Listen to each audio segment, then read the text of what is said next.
Well, hello, and welcome to this special evening edition of The Difference Makers. I'm your host, Jacqueline Grant, and today we have a special panel of guests to be able to share what they do to get press and to get exposure for their businesses. I have a panel of three lovely ladies, and let me bring them on one by one to share with you how they use the press to expose their business to the world. First, we have Melissa Houston. Melissa, welcome. Hey, Jacqueline. I am so grateful to be here with you today. It's wonderful to have you as well. Looking forward to hearing what you have to share, your pearls of wisdom. And also, we have Dr. Cheryl Robinson. Welcome, Dr. Cheryl. Hi, everyone. Thank you, Jacqueline. It's great to have you here. And last but definitely not least, we have Stephanie Burns. Stephanie, welcome. Hello, thank you.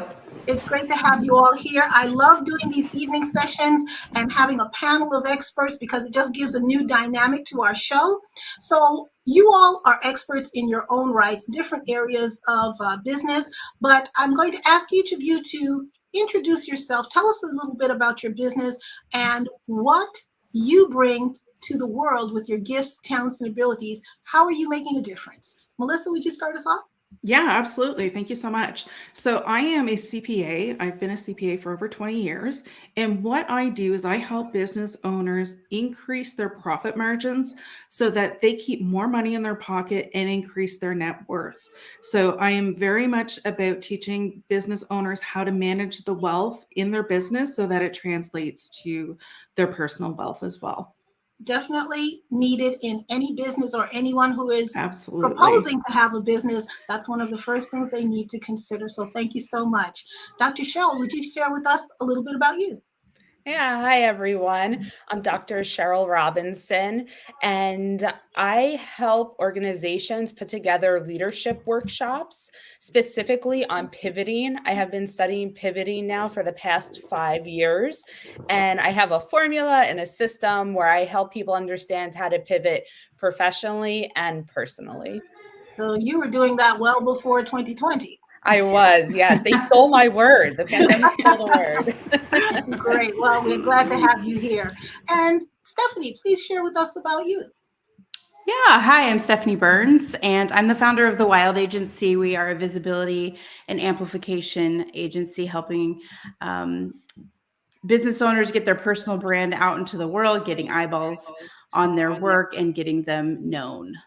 Awesome. Well, that's definitely needed as well. So each of you bring unique skills to the table for our audience of entrepreneurs and those who are soon to be entrepreneurs who are looking for resources and other ways to be able to manage their time while they're still working maybe a full or part-time job. So let's get to the matter at hand. Why is it important to get our brands out there in the world? Why is it important to be able to utilize the press in very unique ways? Who'd like to start us off? All right, I'll go. So, so if you're not sharing what you're doing, nobody knows. If people were mind readers, it'd be a totally different world, right? So the press helps you get your brand out there. It shares the current campaigns or projects that you're working on, and just more people get to know who you are specifically along with your brand. Awesome. Right. Anyone else? Yeah, I think that there's also a credibility play when it comes to the press. When you've been featured in top tier media or media in general, it's a one-to-many play, right? It's not a one-to-one, it's a one-to-many, and you're able to spread your message a lot faster and further. But then there's that credibility piece that comes along with it, that people can start to trust you and your brand and your work a lot faster than they could if they were just shaking your hand at a networking event. Absolutely. And because we are all literally in these boxes over the past few years, in these Zoom rooms and Zoom networking and so forth, as our way of not only communicating, but networking and being able to touch beyond our physical location, beyond our city or our state, but now nationwide or worldwide, having press, is it easier or harder now? Ooh, good question. Melissa, what do you think? I don't know if it's easier or harder, but if you don't mind, I'd like to add to the comments about, why it's important to get PR. Mhm. And marketing and advertising are things that you pay for. And to get PR from reputable large publications is really important because you can't pay for that. You pay for the service of a PR agent if you are using one, but you don't pay to actually get published anywhere. So it's the opinion of the company or the publisher that's publishing you that elevates the authority as well, not something that you've paid for. So it helps build that know, like, and trust with your clients. And as far as, if it's harder or not to get media, I would say with the influx of entrepreneurs right now, you're up for competition. And considering we get like 50 to 100 pitches per day in our inboxes, you're competing with everybody else who's pitching. So there's definitely still a lot of competition. Well, Yeah. I'm glad you brought up about the know, like, and trust factor. That's something I talk about all the time, and helping my clients and my audience to be able to have various ways to develop that know, like, and trust factor. There's no one way or one outlet, but it's something that you're consistently working on, because every person who might be your ideal target audience, they have a different level of knowing someone, liking someone, trusting someone. Exactly. So you have to always be working at that. So with the press, is there still the hometown newspaper that is viable resource, or is that kind of to the wayside? I think that definitely, yeah, definitely. I think your local media is always a good choice when you can leverage it, just because it's an easy play and it's relatively a good story for anybody local. The three of us, we contribute to Forbes, and that is a very well-known, very big media outlet, but it doesn't make it any more difficult to pitch Forbes than it does your local hometown newspaper or media outlet. You just need to know how to pitch correctly, how to bring your story forward and your learnings forward. But it's still, really valuable to go local for sure. But, most people nowadays, with the internet, we're having national businesses that require national press. So absolutely. And you bring up another very key word for me: authority, and branding your authority, building your authority, and showcasing that authority to the world. And now we have this opportunity through Zoom, through StreamYard, through all these other mechanisms to be able to meet with people all around the world and showcase our authority and find our ideal target audience, no matter where they may be, no matter what time zone, and so forth. So you have something coming up that we will share in a few minutes about how to actually pitch the media, how to do it correctly. There's an etiquette to it, just as with LinkedIn and LinkedIn Lives. There is an etiquette to LinkedIn that is different than the other social media platforms. Is there a different etiquette for various outlets? For example, Forbes and Entrepreneur and other local newspapers, national newspapers, do they each have their own little system of etiquette? Well, I know for me as a contributor, regardless to what I'm contributing or whatever they're pitching me for, it goes to the same inbox, right? Mhm. So there's no specific etiquette that I look at that, maybe for, CEO World versus Grit Daily versus Entrepreneur or Forbes or whomever else I'm writing for. I just see more like, if I'm interested in the story, where would it fit better for the right audience?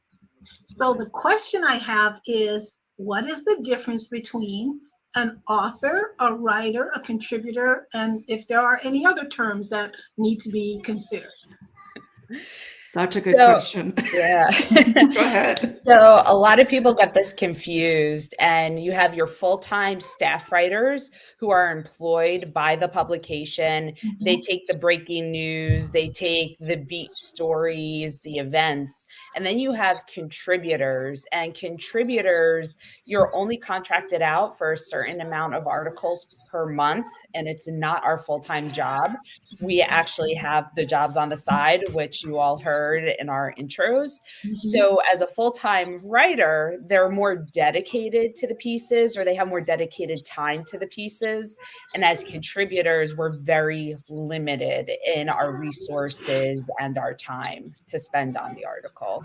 Interesting. As a contributor, we're contracted in what they call a swim lane. So, because Melissa is a CPA, her swim lane is finance. So she writes about finance. We're all three of us actually write for Forbes Women. So we focus on women. So I write about female entrepreneurship and visibility and branding. So that's my swim lane within female entrepreneurship. Dr. Cheryl is in pivoting within, women and corporate and those kinds of things. So it really is about knowing who each writer, what they write about too. So you never want to pitch somebody something that they don't write about. You wouldn't believe how many pitches I get for men when I write for Forbes Women, so it's really about knowing who that person is. But like Dr. Cheryl said, a contributor is much different than a staff writer. A staff writer is going to be writing the breaking news, when a company goes public or there's a scandal or things like that. That's not what and they actually discourage us mostly from writing about those kinds of things because there's so much research and, red tape around those kinds of things. What we're doing is finding entrepreneurs that are doing really cool stuff and then featuring their story. So our timelines are a lot longer and we don't have to do the really quick, daily news type thing. So it's a better fit for most entrepreneurs who are, wanting to tell their story or have something to share and want to get their business out there. Finding a contributor is much better. You hit the nail on the head. My question related to timing, because I know depending on the outlet, the time frame for response is very, very different. Can you tell us a little bit about HARO, Help a Reporter Out? Some of my audience knows about them. Who would that be a good resource for versus maybe some other type of resource? I personally have a great story using HARO. Okay. If you'd like me to share. So I used HARO. I use it on occasion. I'll check what the reporters are looking for. And I personally look for my own visibility. So I do recall one time I responded to a Shondaland pitch. So it went to shondaland.com. They wrote the story. I was only mentioned a couple of lines. It wasn't a big deal or anything. But CNBC picked up on that story. And they ended up pitching me to go on CNBC live TV interview to share the story. So HARO, a lot of people are like, well, I'd never get really far with HARO, because you hear a lot of those complaints because, you have to be very quick to answer them. You have to make sure that you are responding to a story that they definitely want to cover. And my point is, with visibility, you just never know where these opportunities are going to lead you to. I have used that for myself personally in my business, as well as on behalf of clients looking for opportunities for clients. And I have had clients who have been featured. So it is a great resource if you are patient and if you have a system in place. I would say. Can I give you a pro tip about HARO? Sure. Yes. Quick little pro tip. So when I had my previous company, Chic CEO, we were an online resource for female entrepreneurs. And I got so much coverage by just responding to pitches on HARO. Well, then I realized I could be using HARO for my own visibility for Chic CEO. And I started putting out queries for our blog. So I would do stories on female entrepreneurs. Women would answer them that were female entrepreneurs, and they started to learn about my company. So it was a really great visibility play for me. I was able to get our name out there a little bit more, very targeted. I was able to get good content and good women. So it was a win-win. But I always call that using HARO in reverse. Yeah, so reverse engineering. I love it. I love it. Quick pro tip. So let me ask you what other tips you may have for, let's say, a relatively new entrepreneur who's maybe been in business less than 5 years. They have some traction, they have some branding out there, they have some notoriety, but they're looking to get to that next level. What tips would you have for them to make that next move? One of the tips I might use is, especially when you're starting out, you don't have that extra cash flow coming in and, you may be bootstrapping or what have you.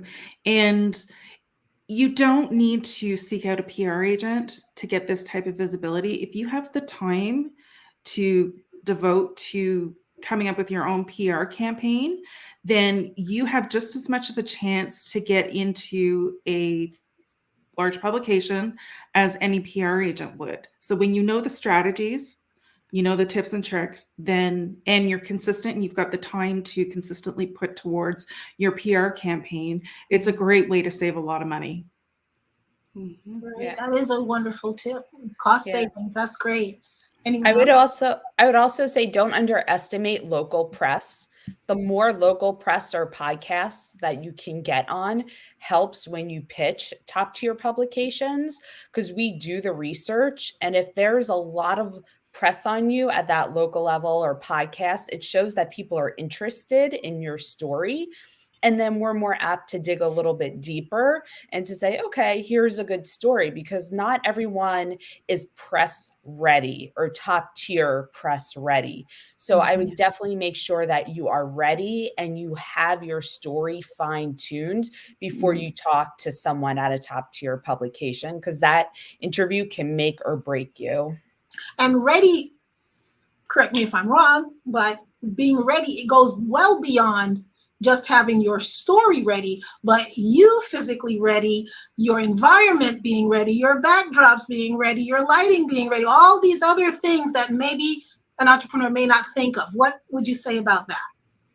Yeah, photos Yeah. are huge. Photos tell the story as well. And I can't tell you how many times people say, oh, I have to schedule a photo shoot. Well, you might, by the time you get those pictures back, it's maybe too late. So make sure you have different action shots, lifestyle shots ready to go. So when they say, hey, we need these pictures, you can send over your media kit with everything in it. Exactly. And give us an idea what would go into a media kit. Has it changed over the years? Because I have a background in marketing and I have an idea of what would go in, but maybe things have changed now that we are pivoting these days. I think in your media kit, you need just to make sure that you've got good photos, that you've got things, action points and takeaways of what you can talk about. Definitely, these are the topics I can talk about, and here's a couple bullet points on what your audience can take away from that. And make sure, like, going back to being ready for press too, that also means your website, that also means your products. If you get an onslaught of pitch or of press coming your way, do you have something to sell? I've been caught in that.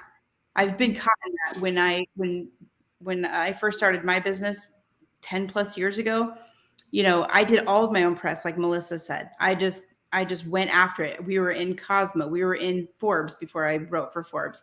Entrepreneur, Inc., Fast Company, local media, TV shows, radio shows, and we didn't have anything to sell. It was ridiculous. So, those are some wasted opportunities. It got us a lot of visibility, which was lovely, but make sure that you're ready to, if somebody calls you and say, I saw you in Forbes, or I saw you on Entrepreneur, I saw you in the local news, that you have something to sell them, right? That you've got something ready. And what would that possibly look like? Is it an onslaught of hundreds, thousands of people contacting you? What could be the possibility? It just depends on how well the article does.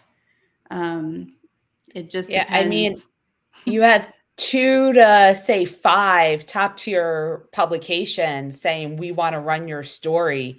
Right there, if you're selling a product, it could go so many different directions. I had someone tell me, because of the feature in your column, we had $100,000 worth of sales.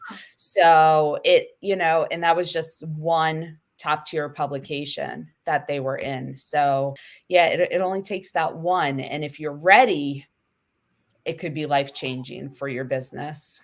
Yeah. So, and conversely, if you don't mind if I say conversely, sure.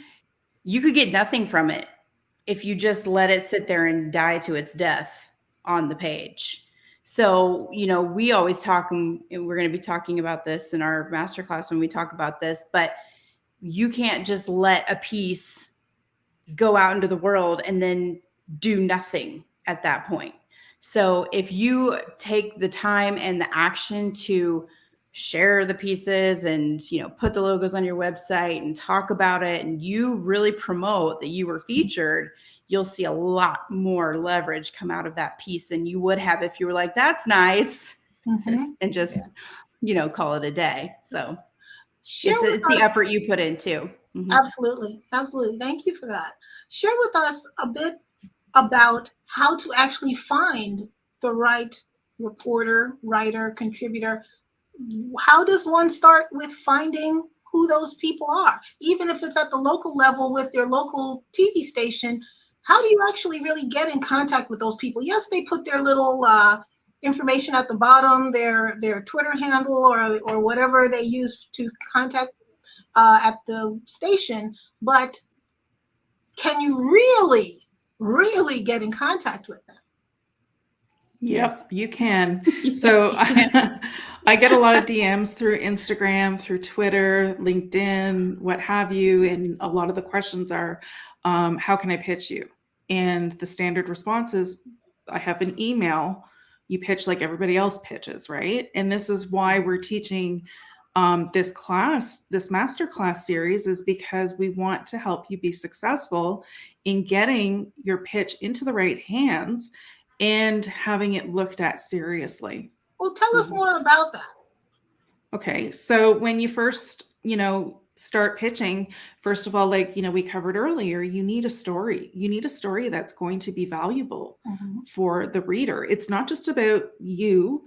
It's not just about the publication. It's always about the reader or the viewer, right? So if you're pitching somebody who, let's just say you're pitching entrepreneur, and you are talking about, how you send flowers at Valentine's Day. That has nothing to do with your business. It has nothing to do with what's going on in entrepreneur, and it will add no value to the readers. You have to make sure that your story is aligned with the publication. Awesome. That is key. So you all have partnered together to put together an event to help entrepreneurs to be able to know exactly how to pitch the press and how to be able to get the exposure that they want, need, and deserve. Tell us a little bit about your event. It's a 3-day event. That means you're covering a vast amount of information. Tell us what's happening on day one. I'll tell you, since that's my day. So yeah, it's a 3-part series. It's next week. It'll be Tuesday night, Wednesday night, and Thursday night. And it's basically the beginning, the middle, and the end, right? The cycle of your press journey with somebody. And so the first night, really, we're going to talk about pitching. We're going to talk about how to get noticed in a really overstuffed inbox. Dr. Cheryl and Melissa and I were talking today. She had over 700 pitches in her junk folder. Just in the spam. Just in your junk. And there's a lot that gets through. But yeah, in your spam folder. So how do you stand out amongst all of those people? How do you create relationships with those journalists? Like you said, do you actually get in touch with them? Yeah. And how is that? Through creating relationships. So we're going to talk a lot about how to create a relationship with a journalist. What are we looking for? Your subject lines, what you should absolutely not do. That's important. To get you put on the banned list. Yeah. Because have you noticed we talk, if the proper follow-up etiquette, and coming with a value mindset more than a I want to be featured mindset. Gimme. So it's really like they were talking, it's really about the reader. So we were really going to focus a lot on the first night about pitching, and focusing on what you're pitching is going to be a lot about who's reading it. Because as contributors, as writers, what matters to us is that our readers want to read what we write and want to continue to read what we write. So if we're putting out things that are boring or not valuable, people are going to stop reading our columns. So really thinking about the reader first and what they can learn. And we're going to go through all of that on the first night. Great. What's happening on night number 2? I'm so excited. So, on night number 2, I'm going to be going over how to give a good interview, because landing the interview, that's hurdle number 1. Then actually giving a good interview is hurdle number 2. And just because you do the interview, you are not guaranteed that the article will run. And there's been quite a few times for all of us where the interview went so south, we couldn't run the article. So I'm talking about the elements of a good story for a feature, what you want to talk about, how pictures help tell that story. And if I could just share, one of the worst interviews I had was a lady who, when I asked her a question, literally answered like this: well, blah, blah, blah. You can't quote blah, blah, blah. So my session is all about how to be ready for that interview, how to share something with a top tier publication that you haven't shared with anyone else. Because if people are Googling you, they should not see the same quotes in 20 different publications. So we go through all of that. Awesome. And culminating on day 3, what's happening there, Melissa? Yeah, so we hit it home with talking about your role in the process, right? So once your piece goes live, how you can get more eyeballs on it, how you can elevate your authority and credibility, give you tips and tricks on how to increase the longevity of that article, right? Because that article will be on the internet forever. So, ideas of repurposing and how to keep going with your PR campaign and finding creative ways to drum up business through that piece. Wow. That is a power-packed 3-day session, 3-day event with everything from soup to nuts to be able to know what to do, how to do it, when to do it, and with whom, as far as how to find the right people to pitch your story or your information to. So thank you so much for putting this together. So this event is coming up next week, February 22nd, 23rd, and 24th, correct? Yeah. Yep. That's right. And the way to get in is right here. Get your press. You can get the press that you need, want, desire to be able to share your gifts, talents, and abilities with the world. That's what we're all about here at the Difference Makers, is to share the difference that you're making in the world. And the best way to do that, beyond just you personally, is through the press. Any closing thoughts on why someone should attend this event? Yeah, definitely attend live. Sorry. Yeah, well, we're going to be doing live Q&A after each night, after each session. So if you had any other questions that you wanted to ask us, we are there to answer that. I mean, when's the last time you were able to sit down with 3 writers of a top tier publication and ask them your questions? Absolutely. As a bonus to your community, we're also going to be doing a live pitch review each night. So if you sign up through your affiliate link, you have until tomorrow to get the bonus, and then you can submit your pitch to us. We'll be picking one each night, and the 3 of us will do a live pitch review online there with everyone and take a look at it, give you our feedback to help you make it even better. So when you're out there pitching. Awesome. And then live Q&A. feedback. That's too important. Too important. Yeah. We're so excited. Yeah. We're so excited. So we do have one question. Let me share with you. How are you developing the content for your articles? Are you seeking out your stories or being contacted by companies for feature stories? How does one find a contributor? We talked about that part. Yeah. So a little bit of both. There are people that I would like to meet and interview, so I pitch them. And then there are people who pitch me. So it's a little bit of both. And to find a contributor, you go to the publication site, you start looking through articles, and it tells you right there if they're staff writers or if they're contributors right on the columns. Awesome. Yeah. Awesome.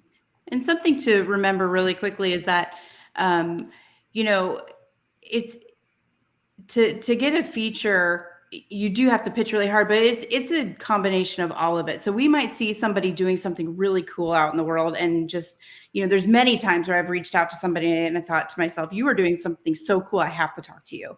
And, going out and talking to that person. Publicists pitch us a lot, but a lot of times we just get pitched by the business owner. And that's what the three of us have done on our own to get publicity for ourselves back in the day before we were contributors too. So it definitely can be done if you are trying to pitch yourself for your company. And we were talking about this earlier today. The only reason that you really do need a publicist is if you are just too darn busy doing your in your zone of brilliance and genius, that you just don't have time to do that anymore. Because truly, you absolutely 1000% can, if you just are nuanced about it, if you just know exactly how to pitch your story so that it's easier for people like us to say, yes, absolutely, I would love to run something like that. So if you are interested in getting more eyes on your business or on your personal or business brand, please see these ladies for their event coming up so that you can be in the press, you can be known for what you do, and you can be able to increase your business, increase your notoriety, and to be able to share your gifts with the world. So I'd like to thank all of you for being here tonight, and this will show for those who are otherwise engaged. They'll be able to see this as they are available on replay. So look out for this in your box. We'll have this link available for you in the comments so that you can make sure to register prior to, what date was that again for the bonuses? By Friday, if you register before Friday. Yeah. Friday, February 18th for the bonus to be able to get a review of your pitch. And that way you can know exactly what to do to tweak it to perfection. So thank you so very much. I appreciate you, Melissa. I appreciate you, Dr. Cheryl. And thank you so much. Well, let me get Stephanie. rid of this. No, I know it's Stephanie. I'm getting rid of the little banner so that we can have everyone to say goodbye. Thank you so much, Stephanie. Thank Dr. you. Cheryl and Melissa. Make sure that you attend their event. They are going to be able to share pearls of wisdom that you don't want to miss. So thank you so much and have a great evening. Thank you. Thank you.